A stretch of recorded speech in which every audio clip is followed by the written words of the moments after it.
Good morning, good afternoon, everyone. We're going to get started just after the top of the hour on the art and science of acquiring healthcare talent in today's labor market.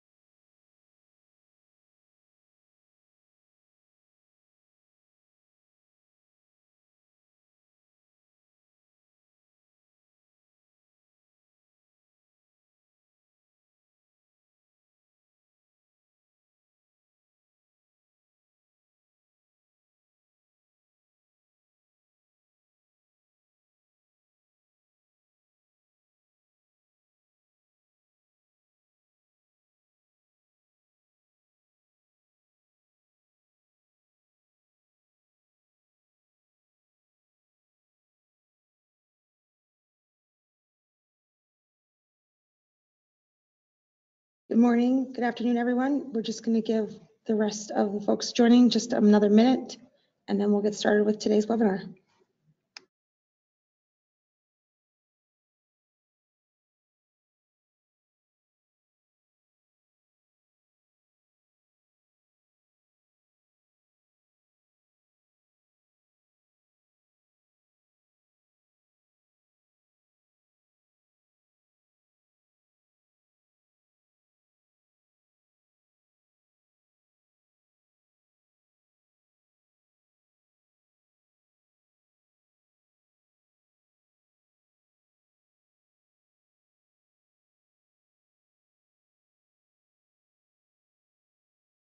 All right, let's get started. Good morning, everyone. Good afternoon. Thank you for joining us today for our webinar on the art and science of acquiring healthcare talent in today's labor market. I'm joined by two fantastic women in the recruiting industry, Kristen Delpalms and Mona Tawaki. Just a few housekeeping items before we get started. Everyone's phones are on listen only mode, so you can't ask us questions during the webinar via your phone, but please put your questions into the question panel on GoToWebinar, and we'll be happy to try to get to all of them at the end. We are going to record the webinar today, so if you have to drop off, we will send it to you afterwards. And as you know, we love Twitter, so please join the conversation with hashtag #FindHealthcareTalent, and we will be happy to engage with you throughout the webinar. For today, our agenda is going to start with a little bit about our featured speaker at DaVita. We want to talk a bit about the current state of the healthcare market and some of the challenges that are unique to this particular space. We're going to go through some strategies in which to help you beat and win in this challenging time, and how to focus on quality. Finally, we'll recap and then take any questions that might come up. My name is Leah Daniels. I am part of the Appcast team. I run the software business here. I've been in the industry for over 20 years in the product and sales and marketing spaces.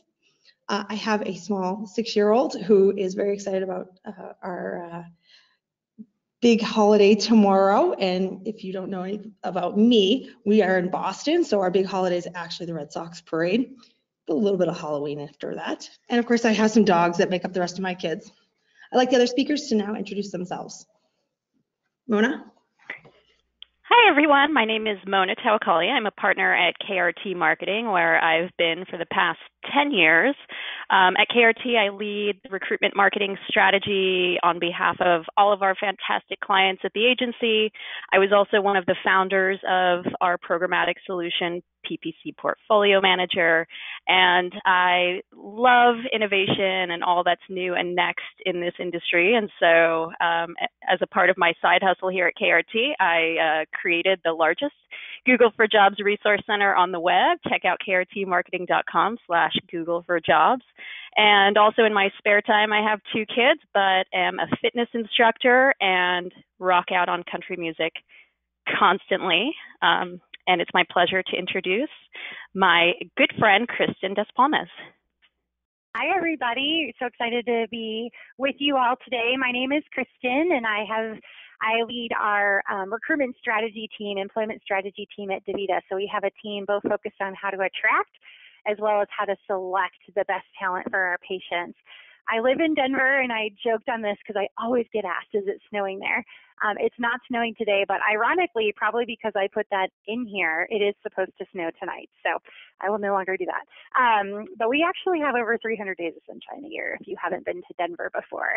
And super excited about Halloween tomorrow. We just had a lot of fun carving pumpkins with my very fun 7-year-old Hudson. And I would not do my recruiting profession any justice if I didn't tell you that DaVita is hiring, and to check us out at careers.davita.com. So I'd like to share with you a little bit about our DaVita story. You can go to the next slide, Mona. Our company name directly translates to We Give Life. The name was voted on by teammates, and it really embodies what we do and the spirit of what we're here for. You could go to the next slide. We're a Fortune 200 dialysis care provider. We're in over 2,400 locations across the U.S. We're inside 800 hospitals, and we serve 196,000 patients that are needing dialysis care. There are 55,000 of us that work at DaVita, and we call ourselves teammates. On this slide, you'll see our company mission. Our mission is to be the provider, the partner, and the employer of choice. Employer of choice is where we're going to focus on in our time today. I know a lot of organizations have core values, but I can tell you that at DaVita, they're not just words on a wall. At DaVita, we live by them, we honor by them, we give each other feedback on how we're living them. And it's definitely a story we have to try to make come to life for candidates. One example on the left-hand side, this is a phrase we use with our nurse population to inspire employer of choice in action, just as one example. Next slide. So I'm going to share some stats with you, a few slides of stats. I'm sure you've heard about the tight labor market, or what people call the nursing shortage. The most simple way I can put it, like this visual, is that supply is up. The supply of RNs available is down, and the demand is up. So the number of us that are hiring is way up. And a lot of that demand is also up due to growth in healthcare and growth of the U.S. inpatient populations.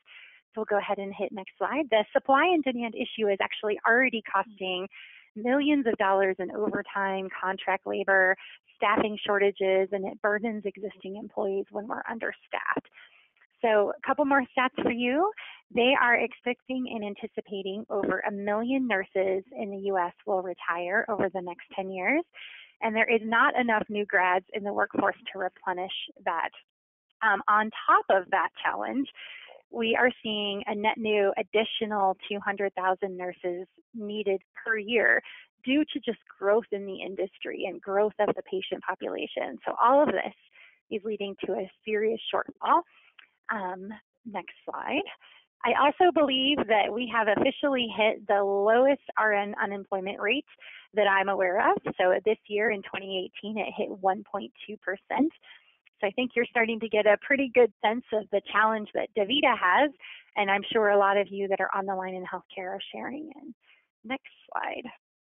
We hired at DaVita almost 5,000 nurses last year. So we have a really high need, and we're going to share with you some of the ways that we were able to make those hires. So the last data slide I have for you, because I know you're saying, Kristen, stop with the statistics. Nephrology nursing, this is a challenge for us for sure. It's a very specialized field. So only 3.25% of nurses identify themselves as a nephrology or a dialysis nurse. So we have no choice but to really grow or train the talent that we need to supply for our patients. And on the left-hand side, already touched on this, you can see that in our industry, growth of patients that need dialysis services is up 5% each year. So we need more nurses, and they're harder to find, and they're highly specialized. So I know I shared a lot of stats with you, but what I can tell you is why it all really matters to me. Attracting the right nurses to care for our patients, like the type of people you would want treating you if you needed care, or a family member. That's what we really care for. So I'm going to turn it over to Leah, and she can share more on healthcare recruiting in the landscape there. Leah, take it away.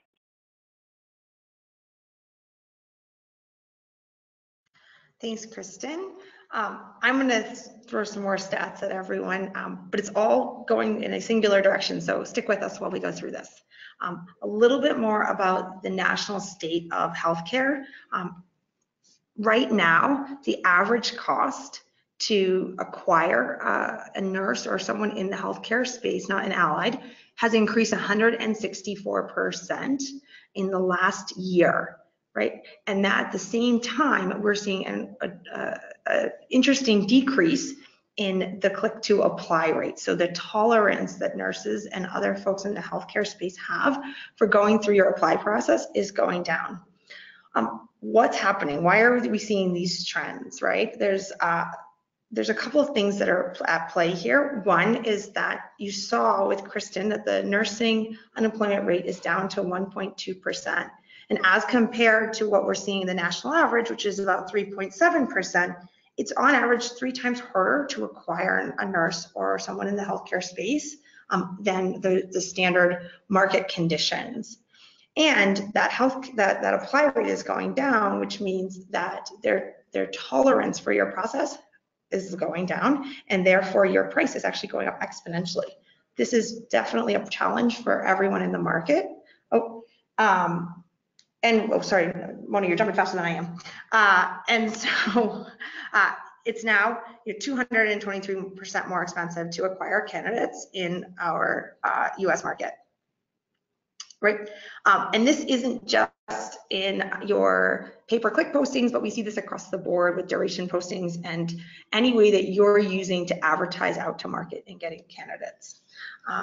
That is translating into higher costs. So the average cost per applicant is going up, the average CPC is going up, and the average apply rate is going down. All of these things, if we go to the next slide, are leading to one thing, which is how do you get creative in getting to these candidates and engaging with them in a way that's better, faster, smarter than everyone else in the market, right? So first and foremost, find the sweet spot. Figure out what it is that you have to get for information from your candidates, get that, and then potentially bifurcate your process, right? So start with a simple or a simplified process in which they are engaging with you for a limited amount of time on your applied pages. This will help you find out who these people are, be able to go back to them and re-engage.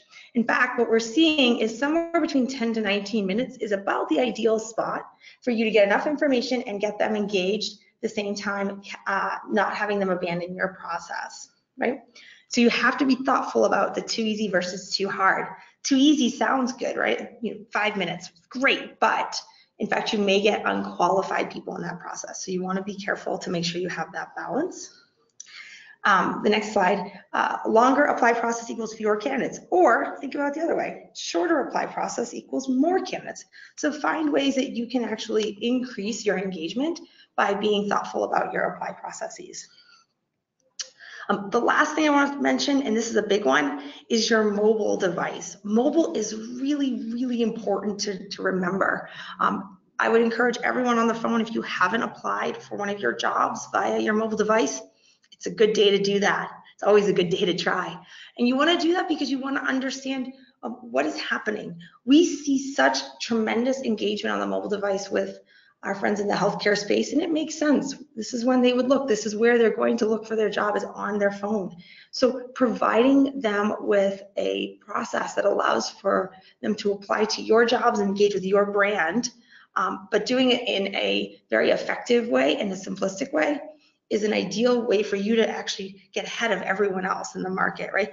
Right now, we see about a 27% of applies in healthcare come through a mobile device. And you start to think to yourself, that seems low, but the reason being that the abandonment rate is very high in the mobile device when you are presented with a very long or arduous or painful process.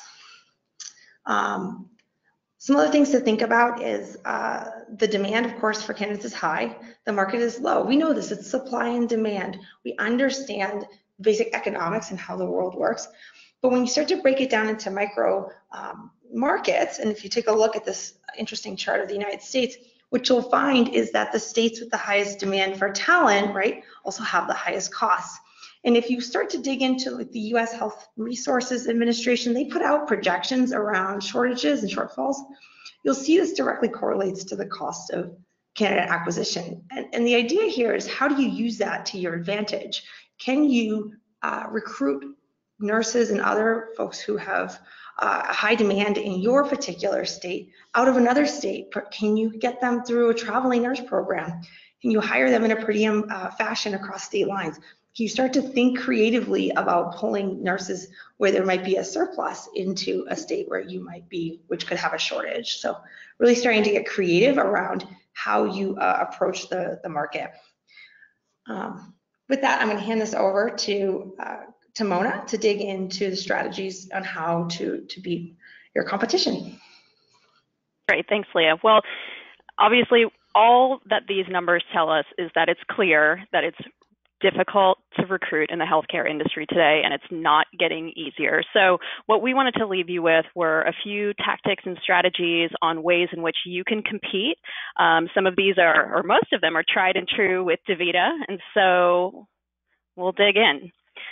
We started our programmatic journey with DaVita a few years ago, and even though we had a lot of metrics that we were analyzing constantly, and we thought we had a pretty sophisticated media buying strategy at the time, it just wasn't working. When we started to really dig into the job level data, we realized that 75% of all of the jobs that we were trying to sponsor at the time were getting no applications. That means that 24% of all the jobs were eating up all of our budgets, and it wasn't doing what we needed it to do.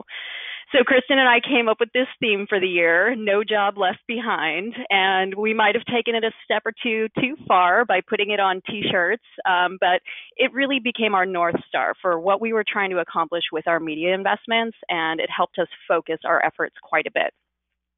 So let's start by getting on the same page about this one thing. Not all jobs perform the same, and because of that, you cannot apply a one-size-fits-all approach to your jobs.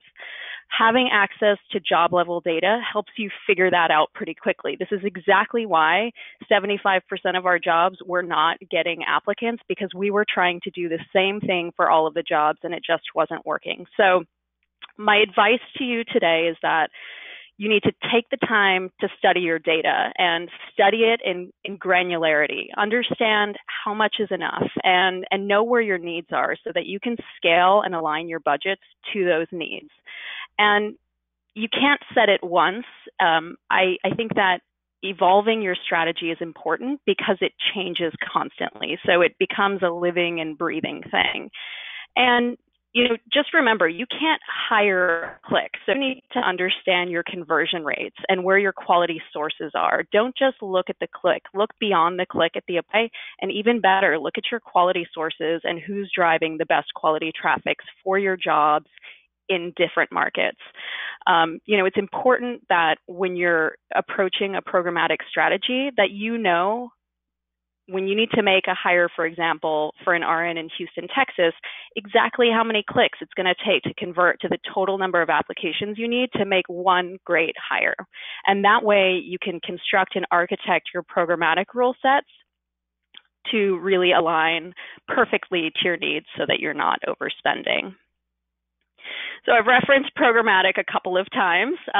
Let me give you a little bit of a refresher. When we entered into our No Job Left Behind goal, we realized that, there are always commonly these jobs that are a little bit more popular than others. And in a performance-based strategy, they tend to eat up the budget really, really quickly. And so what ends up happening at the end of the month is there's a handful of these jobs that are really hard to fill that don't really get the benefit of a lot of the efforts that you're putting behind them. And so, without the ability to have an engine to stop the spend, what often happens is what you see here in rec number 1. You get more applicants than you need on one job and not enough applicants for the other. And so, think about that. It's a horrible experience for your recruiters because they're getting flooded with applicants on certain jobs, but then also it's even worse for your candidates. Candidates often say that they feel like they're going into this big black hole when they're applying to the jobs. And so it's on us to ensure that we're only paying for what we need and we're putting a lot more of our efforts elsewhere. In fact, Appcast and Talent Now put out a study saying that of the $4 billion spent on job advertising, 50% of it is wasted. And so that's where you really need to rely on your programmatic engine to help do something very basic, which is stop the spend once you have enough.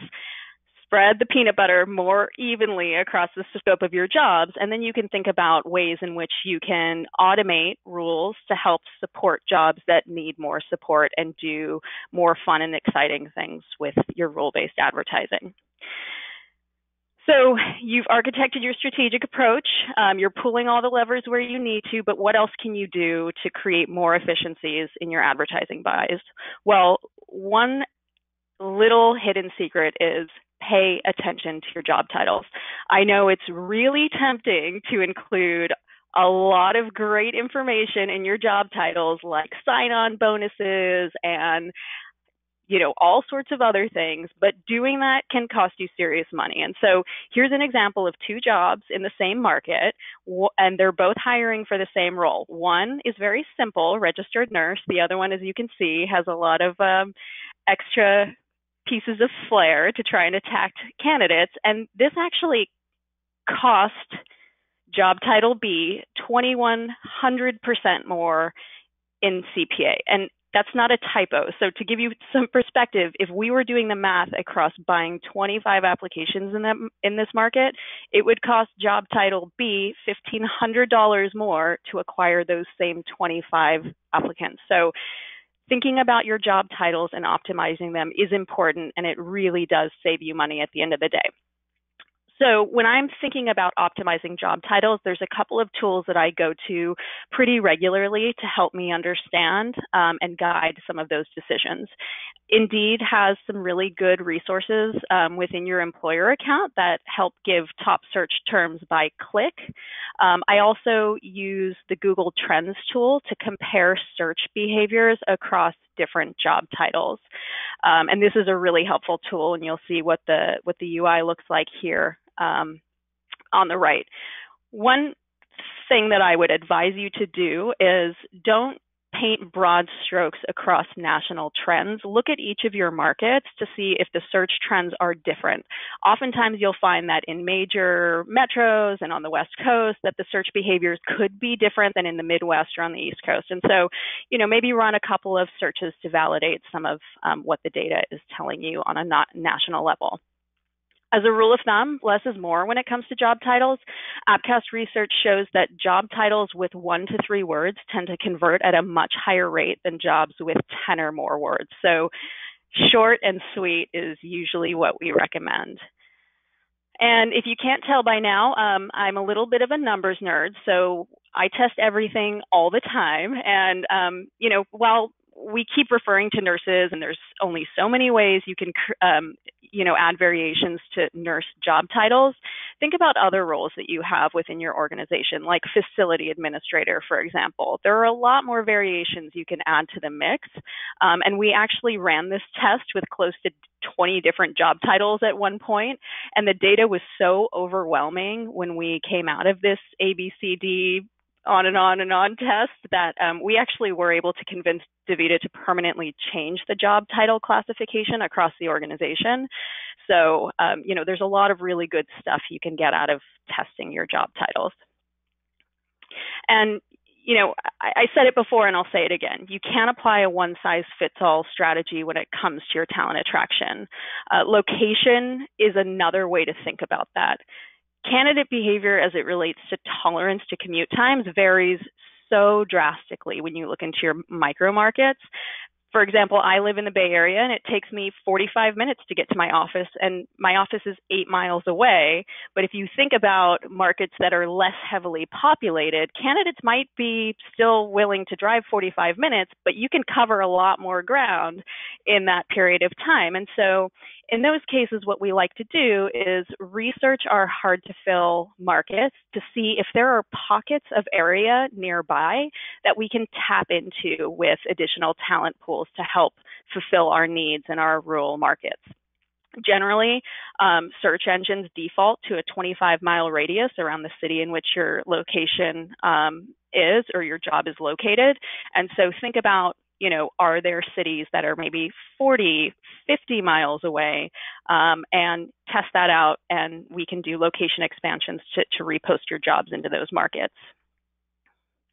And again, in trying new things like location expansions, it's important to test to make sure that it's working, because again, you can't hire a click. And so always validate that the clicks that you're paying for are resulting in applicants, and that those applicants are qualified and making the hire.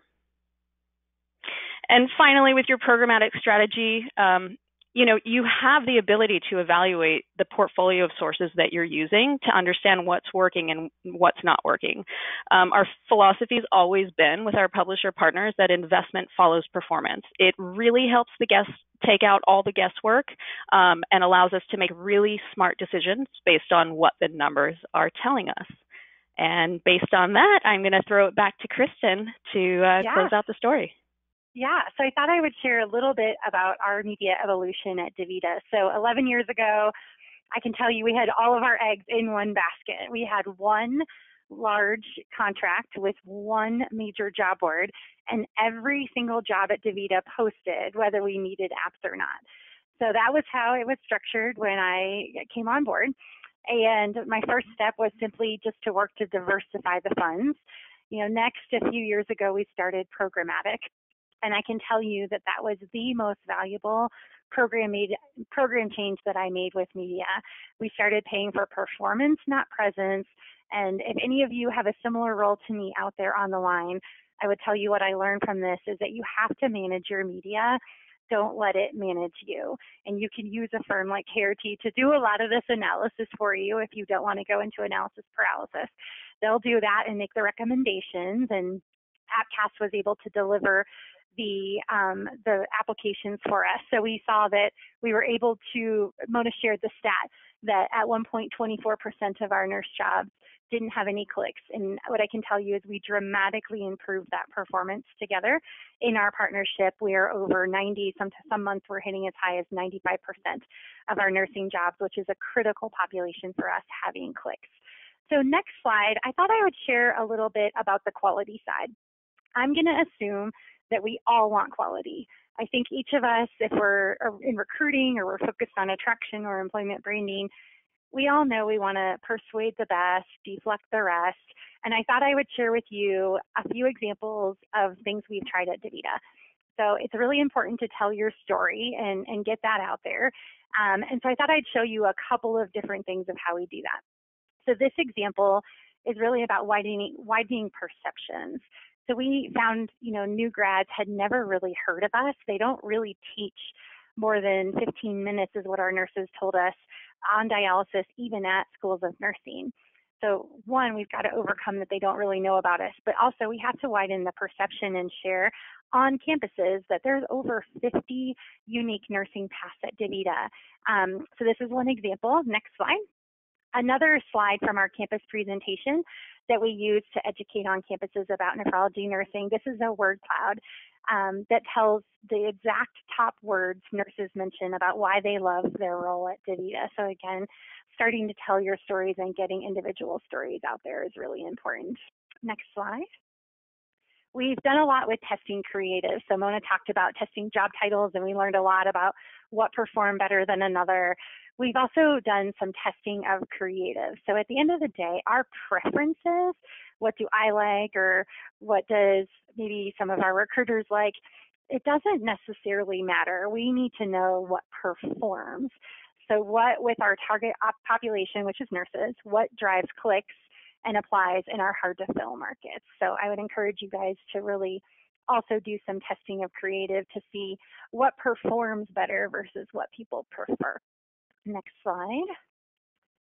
Another thing I would say is a big lesson that we've had over the last few years is to really focus on fishing where the quality fish are. So we know from our referral program that our referrals are 28% less likely to leave than a non-referral in their first year. So once that analysis was run, you bet we want more referrals, and we have the team working really hard on promoting that and pushing that we want more referrals at DaVita. We also noticed in the data that our RN alumni, so nurses who leave and then return, we think mostly due to our unique culture, that return rate was 16%. So we started branding out there, once a teammate, always a teammate, you're always welcome home. The point of this all, just know your sources of quality, both in media, what's performing like programmatic, but also inside your other sources of applicant flow, and be pulling all of those levers to get your ultimate quality pool. Next slide. I would also encourage everyone out there to be transparent. I prefer to call it authentic. So we want to tell a balanced story. What's great, but also what's hard about working at DaVita. So for example, a social post that the team has written here of what's your favorite tennis shoes to wear on a 12-hour day shift, and just engaging. You're still telling the transparent story. You can talk about the patient outcomes, but also you're somewhat seed planting that you're going to be on your feet for a long time during that day. A few things that we do in the spirit of transparency: we have our Glassdoor ratings right on the homepage of our career site. And in our job postings, we talk about both what's great about working at DaVita, but also what's hard about working at DaVita. And next slide, I'll talk to you a little bit about our realistic job previews. We have RJP videos, we call them.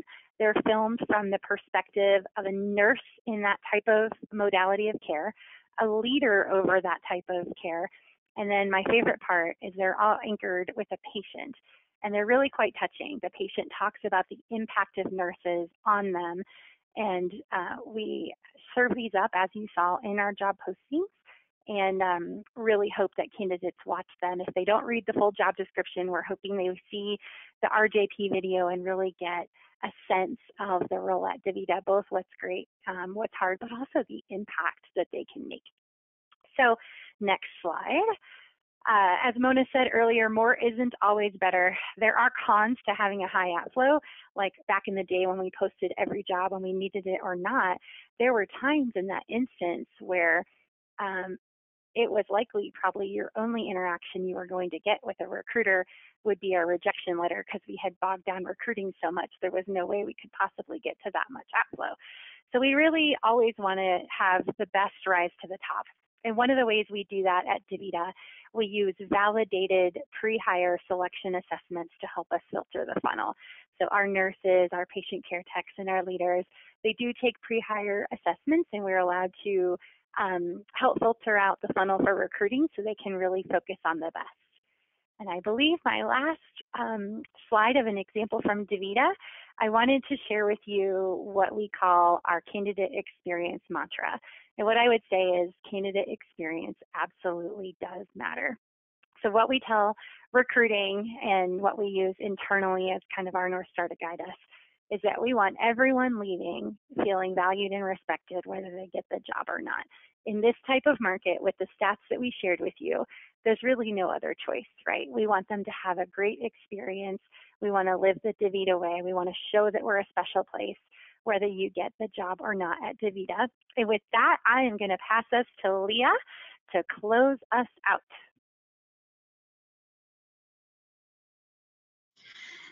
Thank you, Kristen, and thank you, Mona. So just as a few thoughts, a parting kind of gift, if you will, there have been a number of things that Kristen and Mona have both just said that I want to make sure everyone jots down. The big ones: you cannot hire clicks. You heard Mona say it a bunch of times, and it's a true statement. Don't forget that the clicks are only a part of the process.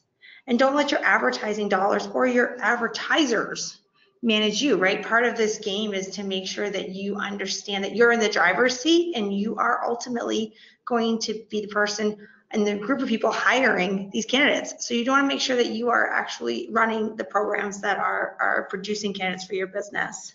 I love, Kristen, you said, pay for performance, not for presence. What an incredible statement, right? This isn't advertising for advertising's sake. This is advertising so that you can result in candidates that you can hire and quality candidates you can hire, right? Meaning quality does matter, right?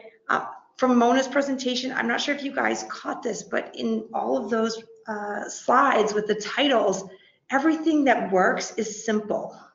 Keep your titles simple. In fact, the best way to think about it is be your candidate for a second. Your candidate is going to walk out onto a job site somewhere and look for a job. What are they going to type in? And generally, it's not going to be the super long title. It's going to be something very simple. Last, I'm going to say it, apply for your jobs on a mobile device. You have to do it. Just give it a go. Oh, and I do want to reiterate what Kristen said, which is have a mantra. Have a candidate experience mantra that your whole business rallies around, and your whole business needs to be part of your recruiting experience. It's not the recruiter's jobs to recruit by themselves. It's the business's job to recruit great candidates, and everyone should rally behind that. So just 2 more slides, and then we're going to take some questions. I'm just going to give everybody a quick overview on Appcast. We are a programmatic platform in the recruiting space, and we work with companies in a couple of ways, but it's really focused on finding candidates out in the market, typically the ones that are more challenging to find on a pay per applicant basis. We've been around since 2014, and we are based in the beautiful mountains in Lebanon, New Hampshire, up by Dartmouth College. And Mona, I'm going to let you introduce KRT a bit.